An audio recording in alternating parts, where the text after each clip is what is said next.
Good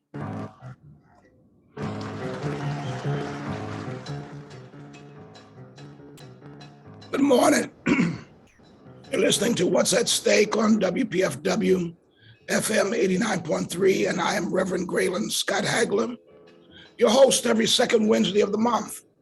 Our executive producer is Verna Avery Brown, and our engineer this morning is Michael Nasala.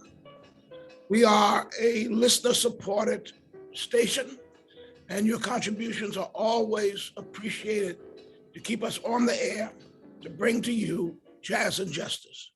We are bringing to you this morning the justice mandate in our mission. It is good that you are with us. It is good that we are with you. And we are just thankful for being able to lift up issues of interest and issues of importance. Howard University came into being in 1867, founded at the close of the Civil War, and part of the Reconstruction efforts. In fact, it was originally started in First Congregational Church, which is a church of my denomination. Oliver Otis Howard, a Union general that was known as the so-called Christian general, was appointed as head of the Freedmen's Bureau in mid-1865. Howard's allies, the Republicans, won control of the Congress in 1866 and basically passed Reconstruction with one initiative, giving and protecting the vote of freemen. And here we are still fighting over the vote. Oliver Otis Howard was a member and officer in First Congregational Church that's located right now at 10th and G Street in Washington. And with that institution, he started Howard in the church, served as its president from 1867 to 1873, and also aided in the chartering of Atlanta University, now Clark Atlanta University, in 1867. His later commands in the military took him into the Western Territories, where his military pursuits was in the clearing of the lands of native populations. A great contradiction and a great tragedy. This is some of the very problematic histories of the founding of Howard University, its founders, and the assumption that they brought into the promotion of education and freedom and what they termed citizenship. Howard University is a fixture in Washington, D.C. Many of us are proud of it being a fixture in Washington, D.C. Many of us are struggling, however, to make Howard University better and a better community citizen and a better work environment where people are cherished and nurtured and allowed to bring forth the best from themselves to serve people who move in the orbit of Howard University. Today we have with us Cyrus Hampton, who is an instructor in the Department of English at Howard University. He was born and raised in DC. He went to Howard for his undergraduate education and then returned to Howard as a member of the faculty in 2017. Since 2017, he has been working with the Service Employees International Union and the full-time contingent faculty union to improve the university for faculty, students, and staff. And so this morning, I'd like to welcome Brother Cyrus Hampton with us on What's at Stake, WPFW Radio. Also, we have with us this morning Edward Smith, Esquire, and Executive Director of the DC Nurses Association. Both of these entities have been engaged in efforts to have Howard respect workers, respect talent, respect those who bring forth their efforts to serve the community. And particularly in terms of Ed Smith and his organization, he represents the nurses at Howard University Hospital. And of course, Brother Hampton is working around teachers and instructors at Howard University Hospital. But the fact that they got to fight over this stuff, the fact that they got to fight for respect really raises some questions about the forward vision and also the history of Howard University. I want to start with Cyrus Hampton this morning. Welcome, Brother Hampton. And I'm going to ask that you just start out by telling us what is going on at Howard University, what you are doing and what you are engaged in. Thank you so much for having us, Reverend Hagler. It's exciting. I actually remember from my days in high school working with the Answer Coalition just a little bit and seeing you speaking up there some. So you may not know me, but we go back a little ways, at least in my memory. At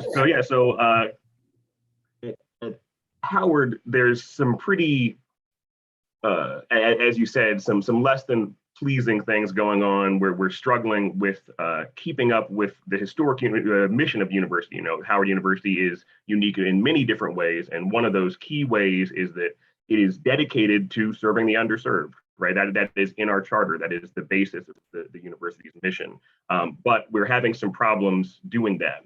And in particular with myself and my colleagues, I'm a contingent faculty member. And for people who aren't familiar with the term, there's sort of two big branches inside of higher ed. There are tenure line faculty. These are folks who are doing what you're probably most familiar with when you think of a professor. They are teaching, they are doing research, or I should say their job and what they're paid for is teaching, doing research, and then administrative work and advising. And then you have contingent faculty members such as myself who are teaching focused staff. Now, or teaching focused faculty. But maybe in a distant time in the past, contingent faculty members, these are full-time lecturers and part-time adjuncts. We might have just been doing teaching and we might have just been a sort of stopgap. But now in the present moment in higher ed with problems with funding and all those issues that we're all facing, but that higher ed is definitely feeling, contingent faculty members make up a lot of work of the universities. We teach a large number of classes. So at Howard, for instance, our full-timers, our lecturers, we teach about 2,000 courses a year. That's all of your writing courses, all of your language courses, many of your basic math and science courses. If you are in theater arts, we make up a large portion of theater art. So we're doing a lot of important stuff. The adjuncts in the same way fill in many of those similar roles. They're teaching writing courses, they're teaching language courses. If you have a music major, if anyone who's tutoring them, those are generally adjuncts, people with very tight, close relationships with these students. So we're doing important stuff. But at Howard, we have a problem where for some reason, even though we play this important role for the students, there's a sense that we're less important. And we need to, though the students wouldn't know, right? The students take a course. Some of those courses are taught by adjuncts, some of those courses are taught by lecturers, and some of those courses are taught by tenure line professors. But for them, it's just a course. It's the foundation of their learning and the education they'll receive. But the lecturers, the adjuncts, we are paid very low, even in comparison to the surrounding area, right? These are generally less stable jobs, but at Howard, we're paid much less. And very problematically, we have a rough thing called the 7-year rule or the 7-year cap, where no matter whether you're wanted or not, no matter how well you work with your students, no matter if your department wants to hold on to you, you get thrown out after 7 years as a lecturer. And you know, to give a sense of what that's done in the past, we lost Toni Morrison along that. Toni Morrison was a lecturer at Howard, and she was pushed out along the 7-year rule. Roberta Flack was a lecturer at Howard, and she was pushed out along the 7-year rule. So, you know, if we're not talking about, we're not talking about people who are unskilled. We have a lot of talented, highly educated, dedicated people who really want to teach at Howard, but the pay is leading to some rough things, and things like the 7-year rule are just creating instability and pushing folks out who we need, who we're actually have a shortage of. We have a shortage of teachers, but for some reason, we have this whole confusion about a bunch of different things. So that's sort of the big picture. We've been fighting for the last about 4 years, trying to get our first union contract and get a better union contract for the adjuncts. And we are receiving pushback for the work of just trying to better the university. All right. And I'm gonna go to you, Ed Smith, who is Executive Director of DC Nurses Association. They'd tell us what is going on at Howard, because all this is connected. And that's why it's important to have both of you on here. Yeah, absolutely connected. And now that you mentioned Roberta Flack, her big hit was Killing Me Softly with his song. And I wonder, maybe I have a different take about how she wrote that. Maybe it was directed at the Howard University leadership. Anyway, DCNA represents nurses and other healthcare workers, including pharmacists, dietitians, and social workers who are employed at Howard University. And we also have a smattering of nurse practitioners that provide care to the students at the university. We have been around since the late 70s. And by the way, Reverend Hagler, thank you for that history lesson. Even if you know some of it, it's always good to hear another summary. And the point about Howard's charter to protect the underserved, that's also part of the university hospital's mission. And of course, with gentrification, we're seeing changing structures there. But so Howard University has entered into, back in 2021, a operations agreement with a company called Adventist Healthcare. And Adventist Healthcare now operates the running of the hospital. And there's potential where Adventist will potentially buy the hospital from Howard and become untethered from Let me ask you a real question. Is Adventist one of those faith-based corporations? Yes, absolutely. And they own and operate about 80 hospitals across the country. They have one other hospital that is unionized. It's out in California. So when we started negotiating in July of this year, we knew we'd have some issues with Adventist because they hadn't really had any kind of culture where they dealt with the union. So we knew that there would be some a learning curve on their part and some cultural issues. Demographically speaking, racially speaking, but we hope that we would get through the negotiations, especially because everyone was calling our nurses heroes, and so we figured, okay, there'll be some battles. It's always difficult to negotiate a contract, and I've done 8 of them at Howard, by the way. However, it didn't go that way, and management basically has refused to even engage with us on discussions to alleviate the staffing crisis. As we all know, I mean, I'm sure this audience, which is a very knowledgeable audience, understands what's been going on with staffing in hospitals, not just during the pandemic, but for years. Howard refused to even engage and have any proposals with us to discuss staffing. And to this day, they still don't. And then there were some cuts, giveaways, takeaways that management wanted to propose in differential pay. No other hospital in the district has proposed cuts to unions, union workers, healthcare workers during this pandemic and prior to the pandemic recently. And in fact, several hospitals have come to the unions mid-contract and said, we want to give you wage adjustments.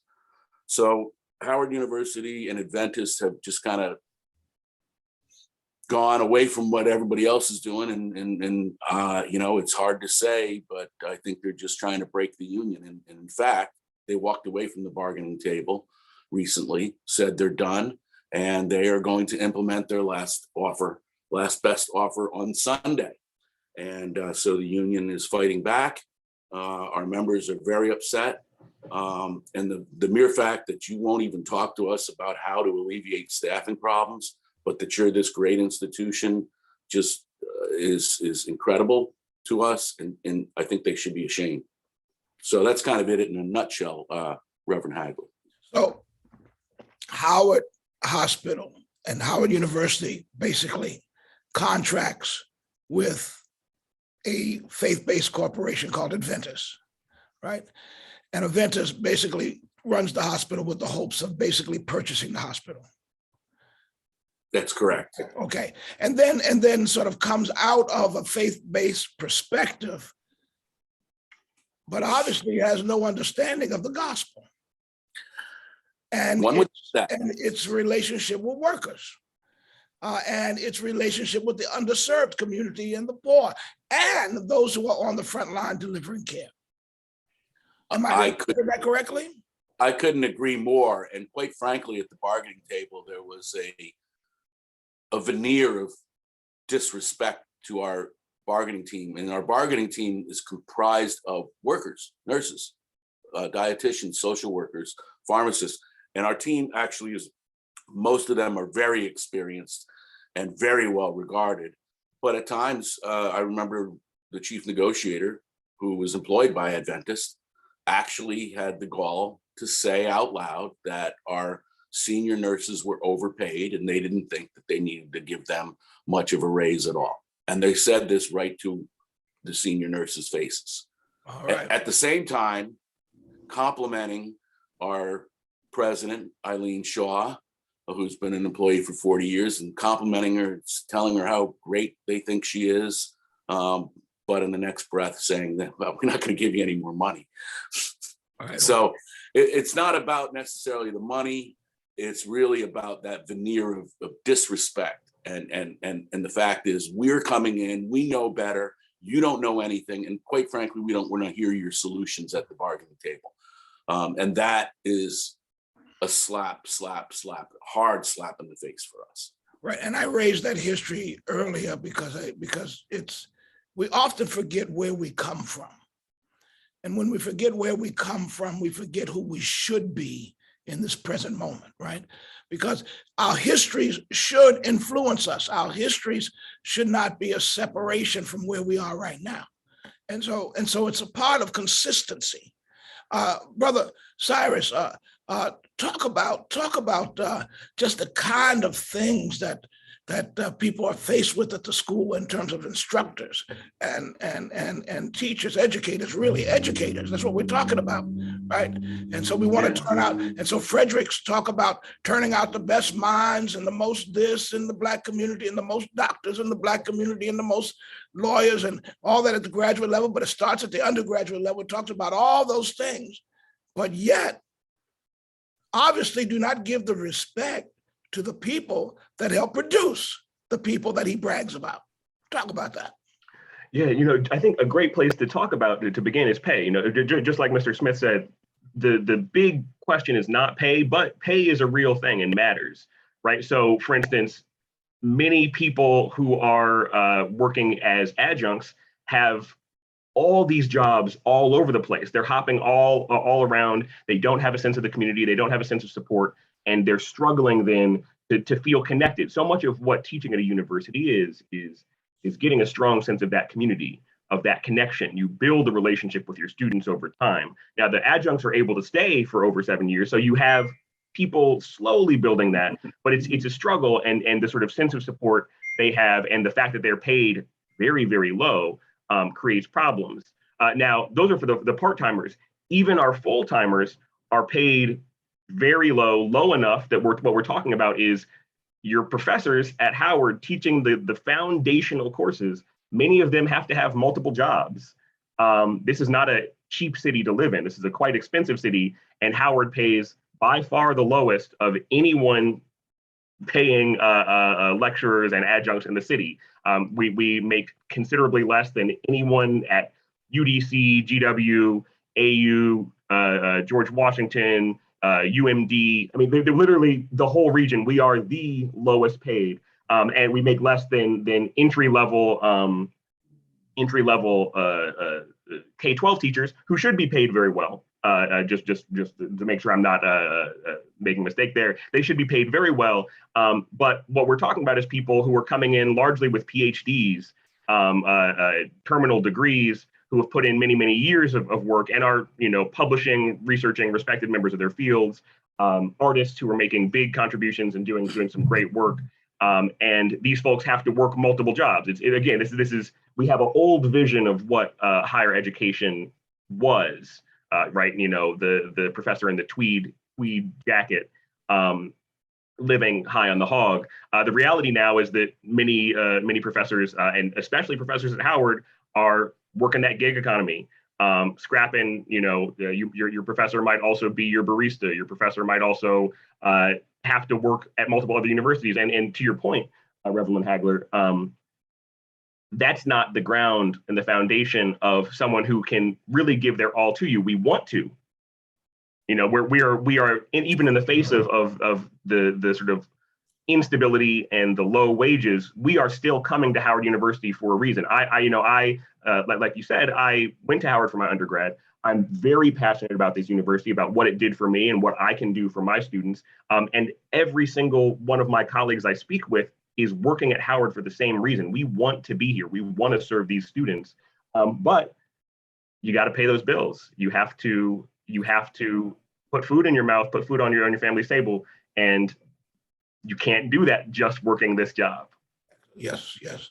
Now, if you're just tuning in, you're listening to What's at Stake on WPFW-FM 89.3. I am Reverend Graylin Scott Hagler, your host every second Wednesday of the month. And today we are discussing Howard University and its treatment of workers and teachers, educators, nurses in the hospital, those in the classroom.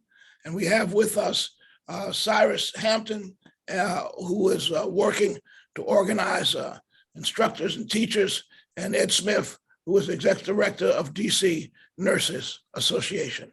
And as I lift all of this up, one of the things that I have to just say is that every time we met with the university officials, and they like to brag how they're on the par with the Harvard universities and the this and the that, and to talk about those things. Well, one of the things I want to point out is, why is it so important to define yourself in reference to the white world, right? Why can't you just take ownership of who you are and your own history and your own roots? And the roots, no matter how flawed it was, had to do with liberation from enslavement, empowerment, service among the least of the. In fact, Berry Farm housing project, now defunct, but originally Berry Farm, that land was land that was taken in the Freedmen's Bureau, by the Freedmen's Bureau, and sold to Black farmers who farmed that land originally. And the payment of the notes that they made funded Howard University. So you have folks fresh out of enslavement funding Howard University out of the mortgage payments that they were paying back to the Freedmen's Bureau, because the Freedmen's Bureau was afraid that they weren't going to get a stream of money continuously. And they didn't get a stream of money continuously, because the moment they set up the Freedmen's Bureau and Reconstruction started was an attempt to dismantle it. And so Howard has to recognize that it comes out of this history of struggle. And therefore, nurses who struggle to be respected need to be respected. And those in the classroom who work with students, et cetera, who struggle to do their best, who struggle to get their education, need to be respected. That's the history. And to lack in that history is to actually operate in a historical betrayal. I just wanted to say that from my point of view. Now, y'all might disagree with my point of view. You're welcome to disagree with it. But the fact is that what we're making an appeal here is to educate the public about what's going on with the nurses, what's going on with those in the classroom, and what's going on with Howard University. Anything you want to add to those comments? And we're going to take a little break in shortly. So I'm going to start with you, add something to the comments. Absolutely. First of all, thank you for having us on the show. And secondly, sometimes I forget how eloquent and how straight to the point, and the arrow is right in the middle of the target when you speak. And as you know, often I'm used to being around you when you're speaking at rallies, and you have the power, but it's also great to be in an environment like this where we get to see the intellect, the reason, discussions. And I want to thank you for that. I also wanted to thank you for signing on to a letter with 13 other pastors to Howard University President Wayne Frederick and CEO of the hospital, Anita Jenkins. Very powerful letter, and we appreciate it. And the fact that the history of Howard University and Howard University Hospital, because that came out of Freedman's Hospital, and the big point here also is that vast majority of our workers are African American or Africans or other and women. And I think going back, you've got to look at the history and just giving us the respect at the table, just going back to the table. You don't have to agree with everything we say and every proposal, but to thrust your last best offer on the employees simply because you've had enough and simply because you think that bargaining for 7 months, it's time to stop, is insulting and antithetical to what this university and what this hospital is about. Amen. Cyrus Hampton. Yeah, I think a lot about history with Howard University. You know, this is a university with a long and storied history, with a tremendous legacy, and that's certainly, you know, in your discussion of the leadership, that's certainly what they lean upon. They point towards that legacy, they point towards that history. But the reality of where that history comes from, where that legacy comes from, it doesn't come from the top. It comes from the people, from the students, the teachers, the faculty member, the staff, the surrounding community, the connections between, you know, as Mr. Smith has said, what the nurses and medical workers at the hospital are doing for the community. There's a large, powerful community that is Howard University. And that is in many ways divorced from the top as well. While the president and the board of trustees can sort of use that as their sort of, I often say they use it as their shield to say, well, you know, don't say anything bad about Howard University. You know, we are this great historical important institution. It says, yes, this is a great important historical institution, but it's the community that defines that. And it's the community of teachers and educators and students and all these folks who are in the present moment carrying that legacy, who are doing the work of really educating people and trying to work towards these ideas of great leaders, of vision, of advancement of society. And it's always this sort of funny struggle because people, I often have students come in and the students aren't living in luxurious dorms and the buildings and maintenance on campus isn't great. A lot of people will come and go, oh, you know, in their first year, they'll go, oh, this is not what I expected. I was expecting this great, huge history, because what's being given to them is not good. It's not fair. But as they stay, as they get to know their fellow students, as they get to know the faculty and the staff and the lower administrators and the community, the alums, they suddenly, you know, you talk with a sophomore, a junior, a senior, and they say, this is a really great university. But it's if we look at the history of how that greatness has been forged, and if we look at the present of how that greatness has been forged, it's been forged through the real community of Howard University and not people who would use it to shield them. And I think that's really important to think about, is that when we say, you know, when I or many other people criticize what's going on, we're not criticizing the whole big legacy. We're criticizing individuals inside of a much smaller segment of things that maybe aren't as connected to the real power and meaning and Sure. of the university as they might say. Thank you. If you're just tuning in, you're listening to What's at Stake, 89.3 FM, WPFW, Jazz and Justice. And we are having a discussion with Cyrus Hampton and Ed Smith. Cyrus Hampton is with the contingent teachers and instructors at Howard University. And Ed Smith is with the DC Nurses Association. And all of them are struggling for dignity and respect in the respective work that they do, either in the hospital or the classroom. We're going to take a short break, and when we return, we invite you to join in the discussion with us at 202-588-0893,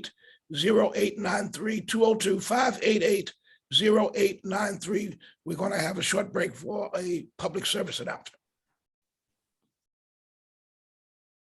This is Rev Yearwood, and I am so excited to announce our new climate show, Think 100% Climate Friday.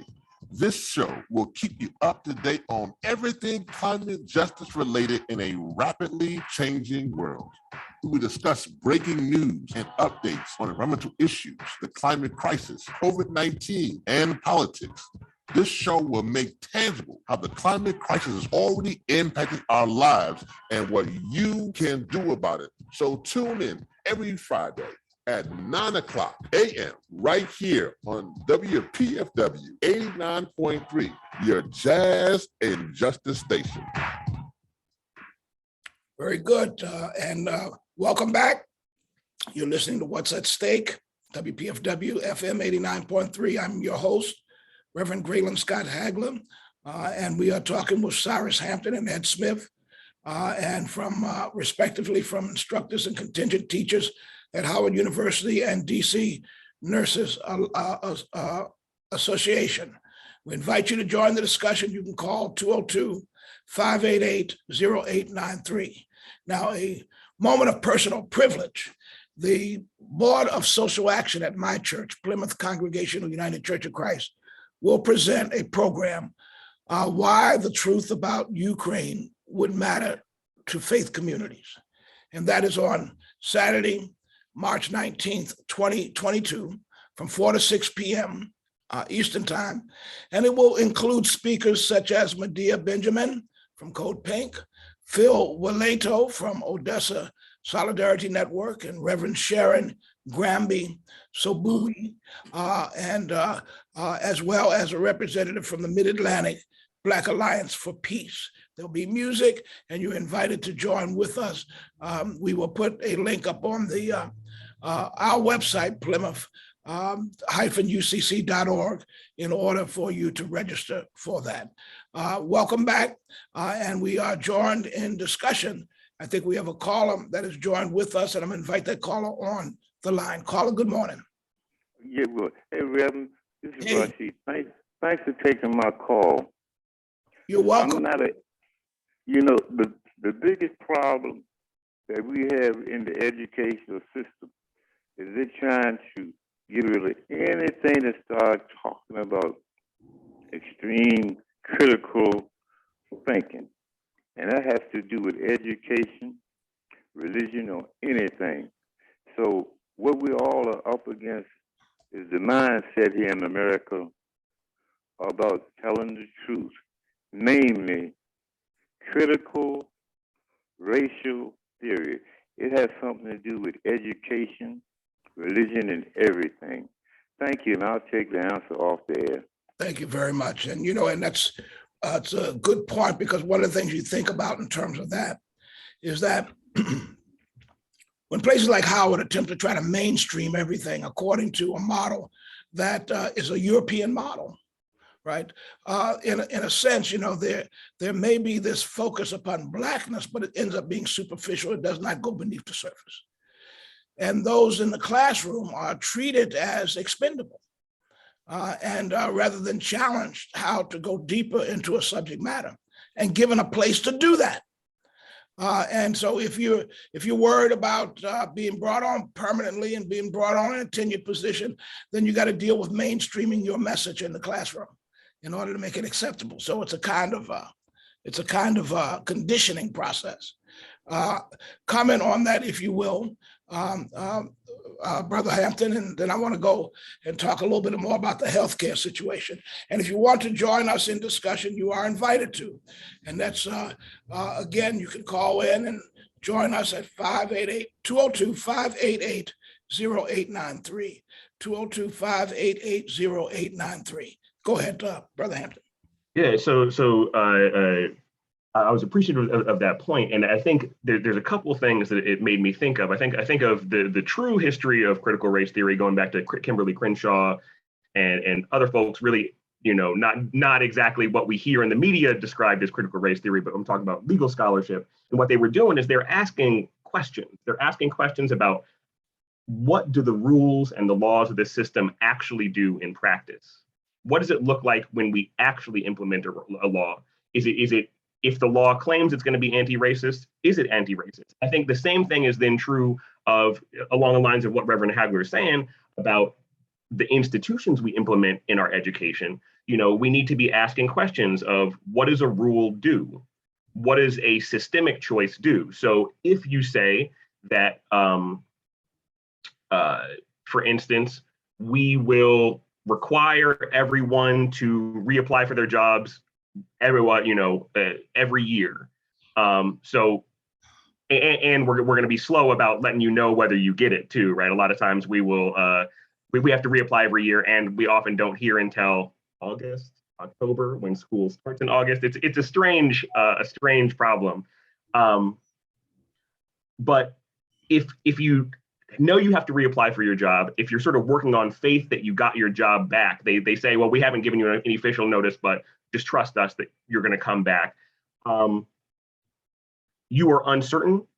You are looking in other directions. You're looking for safety and stability.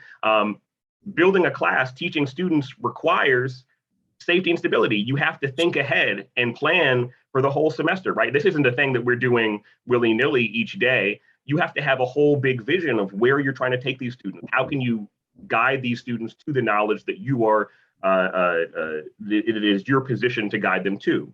And, with these basic questions are not being asked. What do these policies do? What do these policies create? What does the 7-year rule do? What does the choice to pay us, not even, we're the most recent proposition is that the contingent faculty be paid not only at a lower, in comparison to a lower median than everyone else, but paid at a lower percentage of that median, right? It's just, it's very strange. And this basic question of how do we make education work for us? How do we make our education most effective? How do we guide ourselves to having great leaders in our students, having great visionaries in our students? It's not just random happenstance and just playing it by feeling. It's planning, it's vision, and it's asking important questions. And I think some of those things are not, a lot of those things are not happening. Asking questions about what are we doing and why are we doing it? And that's a big part of what I and my colleagues are pushing for, and why we need a contract that defines, here's what we're doing, here's why we're doing it, and here's how it will better our students and better this university. All right. I think of it as a mine mill. You know how they have puppy mills, a mine mill, just expend it, pump it out, get out, right? Yeah. Use you now, get out. Ed, tell us about some of the strategies and things that can help nurses get through this moment and be heard in how we challenge the system. Because one of the things is that in your situation, Howard is sitting back saying, it's not our call, it's not our responsibility. That's between you and Advocate Health and Adventist Healthcare, right? So they basically sit back and pretend it doesn't have to do with them. I remember being in a discussion with Frederick, and Frederick was very much concerned about gentrification. And I had to remind him, I said, you're leading the city in terms of gentrification, right? You're leasing property that you own. Instead of opening up for dormitory and affordable housing, you are leasing land for luxury apartments to go in.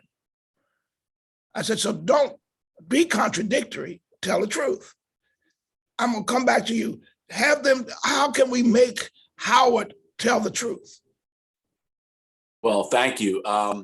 Howard is actually a part of the negotiations, and Howard is the one with the purse strings. Howard's paying for this contract. So the reality here is the money part, Howard needs to pony up. The staffing part, Adventist needs to listen to their workers. What we're doing inside the units is talking to our members, making sure we educate our members, seeing how our members feel about our contract proposals versus the employer's proposals. But we're also doing some community outreach. And I alluded to it earlier, talking about a number of clergy that signed on to that letter to Dr. Frederick. By the way, there were 14 of religious leaders that signed on, some heavy hitters, including the host of today's show. I have been in the district since 1991. And this is the first time I've had more than 3 or 4 clergy sign on to something that I've done. I was very, very, very pleased and humbled by that. In addition, the Metro Labor Council of the AFL-CIO has declared its support of DCNA had previously sent a letter to Howard and is sending another letter today asking Howard or demanding that Howard go back to the table. And then a very influential community group, Jobs with Justice, DC Jobs with Justice, sent a letter yesterday to the university and the CEO of the hospital, again, demanding that that they go back to the table. So we're hoping that community pressure does that. We also have a petition that can be found on our website, and that petition, like the letters, ask and demand that the employer come back to the table. Don't thrust your last proposals upon us. Let's work together. Keep discussing. The more I've been doing this 30 years, Reverend Hagler, and the more you stay at the table, the more you discuss, the more you sit down and try to get it done, it gets done. But when you walk away, who's the council member there? Who's the council member? Brianne Nadeau. And Brianne Nadeau was we did a picket back in January, and she was with us, and we intend to talk with her again. Also, Robert White was at the picket with us as well, and we appreciate that. So if you want to help us, dear learned audience, go to dcna.org, and you can go down a little bit on the front homepage, and you can click on the petition. You can click on a link that allows you to sign up for the petition, where we just started putting it out a few days ago, and we're seeing a lot of people sign on to it. That will put the pressure on this university. And one other thing, Cyrus was mentioning the students when they first get here. So here you've got a university that lets mushrooms grow in students' rooms. I saw the photos, talked to the students, lets mold grow in the rooms. And then the way to fix the mold is to paint over it.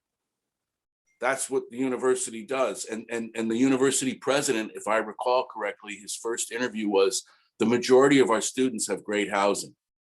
Now, there's something wrong with that picture. The majority, how about 100% of our students have great housing? And the reason I bring this up is it's all interrelated. This is how you treat your students, your workers, your staff at the university and the hospital. And that's why we don't have a contract yet. And that's why Cyrus and his brothers and sisters don't have a contract yet. And we're going to keep that fight alive. So dcna.org, you can go to that petition and sign it. We have a caller that's been holding on, I believe. Good morning, caller. Join us in the discussion. Good morning. Good morning.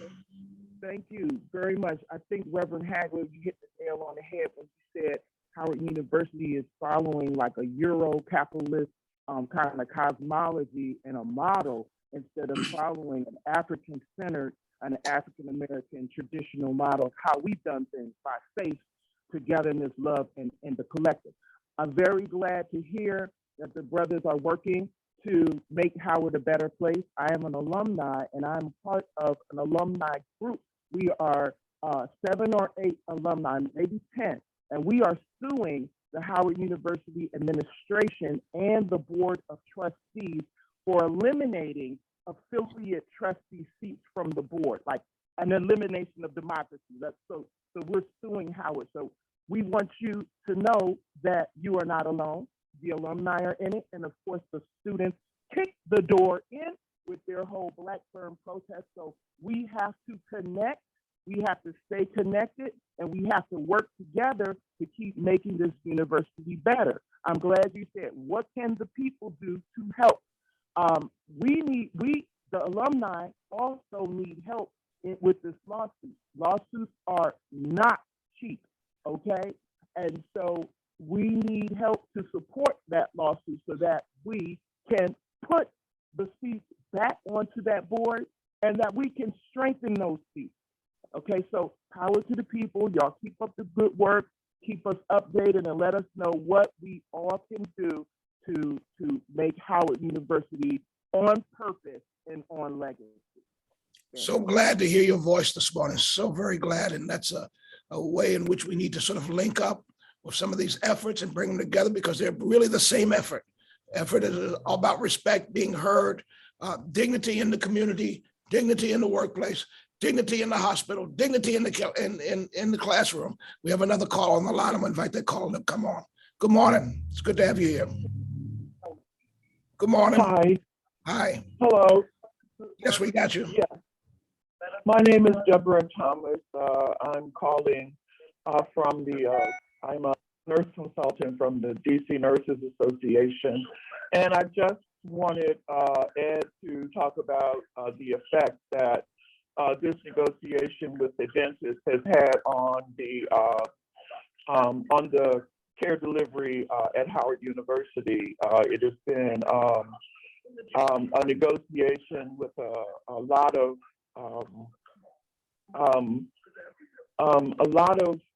tactics that make it feel like that there are some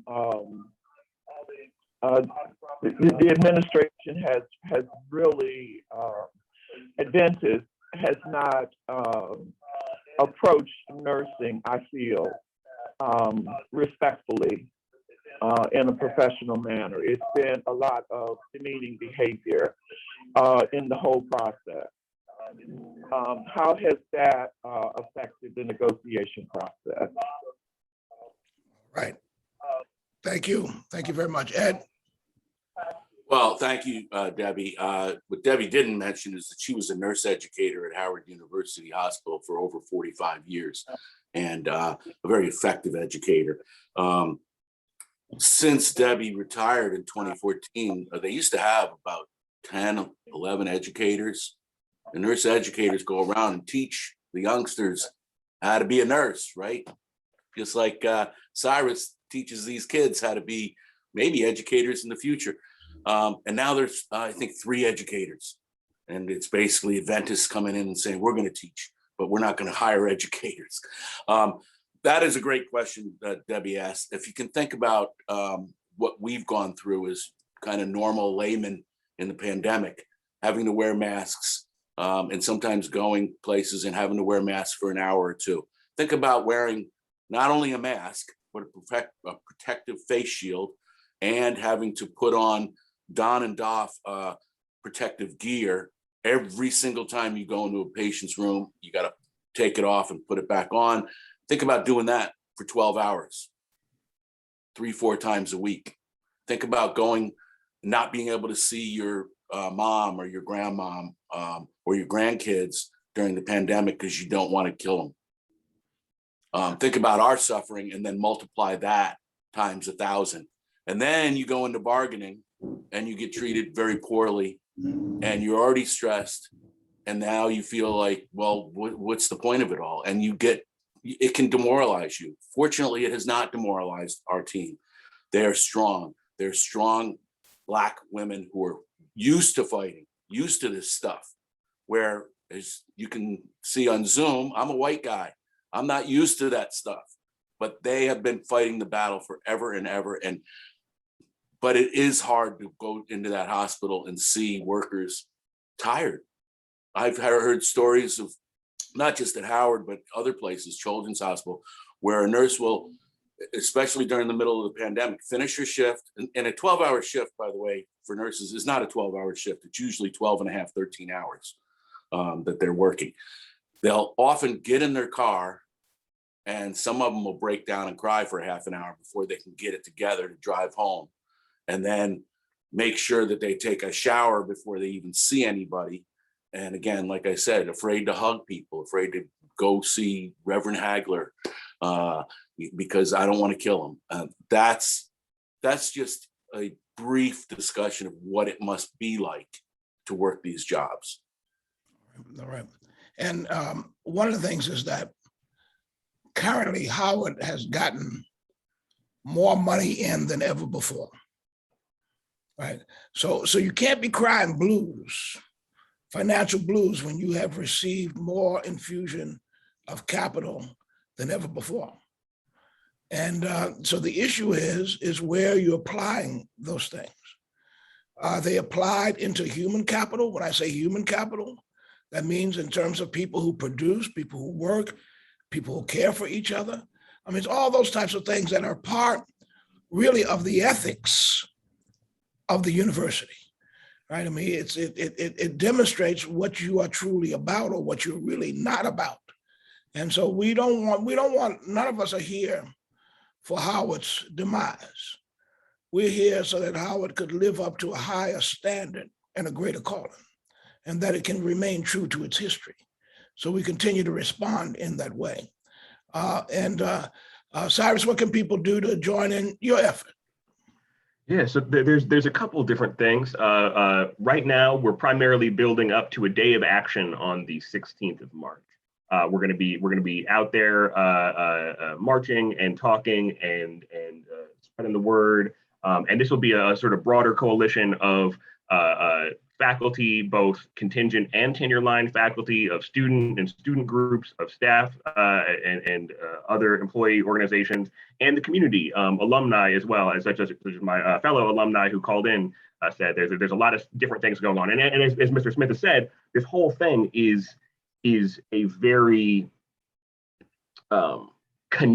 interconnected sort of series of problems where we all need to work together. And so the way people can take part is, look out for information about what's going on the 16th, about our day of action.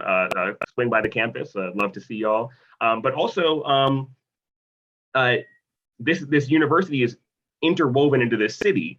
If you're in the city, you're a member of the community. There's probably a lot of folks who are very directly, whether alums or family members of students and faculty and alums, people who work at Howard. Talk with your colleagues and your friends and your family members, and see how to support them, whether they are working at the hospital or the university or just part of the larger university, because there's so many different problems, interwoven problems going on between what students are facing, what faculty are facing, what nurses are facing at the hospital, what employees across campus are facing, what the folks who serve our students' food are facing. Top to bottom, there are issues. And so, we're going to have that day of action on the 16th. Come out, take part. If you know someone who is teaching at Howard, someone who's working at Howard, ask them about it. See if there's ways they can guide you towards getting involved, either in their segment of the struggle or in the particular segment of the struggle of what's happening in the classroom. How can we better the education these students are receiving, and how can we better the workplace of those providing this education? How can we not only value, education as a whole, but how specifically can we value education of the underserved? How can we value Black education, right? It means something that, one of the most prominent Black universities in the country, one of the most prominent HBCUs in the country, pays so much less for those who educate their students. That is sending, again, talking about asking what are our systems doing, what are our decisions doing? That's sending a message about how valuable or how unvaluable Black education is. So there's a bunch of different ways. I appreciate anyone seeking out the ways. I know it's a little hard to find it, but definitely that day of action, and definitely just talk to the community, because I know this university is spread out. What this university really exists throughout the city. And so reach out to people who are connected and ask them how to get involved. Cyrus, is there a web posting or social media posting that people can join in or sign on to? We do have a Twitter. I'm not very social media savvy, so I don't have it off the top of my head. I can pull it up in a moment. All right. But I'll give that to you. All right. Before I go, go ahead. I wanted to give an email address. I'm not saying you have to or you should, but W Frederick, FREDERICK @howard.edu. Why not go directly to the man? All right. We're out of time, and I want Joni Eisenberg asked me to repeat the program of why the truth about Ukraine should matter to faith communities on Saturday, March 19th, 2022, from 4 to 6, with speakers that include Medea Benjamin, Phil Waleto, Reverend Sharon Granby, Sobui, and representatives from the Mid-Atlantic Black Alliance for Peace. There will be music also. You can join in with the discussion and probably find the link on Plymouth-UCC.org, and you can register for the event. We've been speaking with Brother Ed Smith of the DC Nurses Association, and Cyrus Hampton, who is with the Howard University Teachers and Instructors Contingent Staff. We are out of time, but I want to thank you. I want to thank you, the audience, for being with us this morning. And I really look forward to being with you again on the second Wednesday of the month. We always have such great and interesting topics to talk about, things that call for you to be engaged, to be involved, to be knowledgeable, to understand. I would like to thank our engineer, Michael Nacella, and the entire WPFW community. I can't wait to be with you again. Be empowered, be uplifted, and be blessed, knowing that we have a lot to get done, and we will get it done.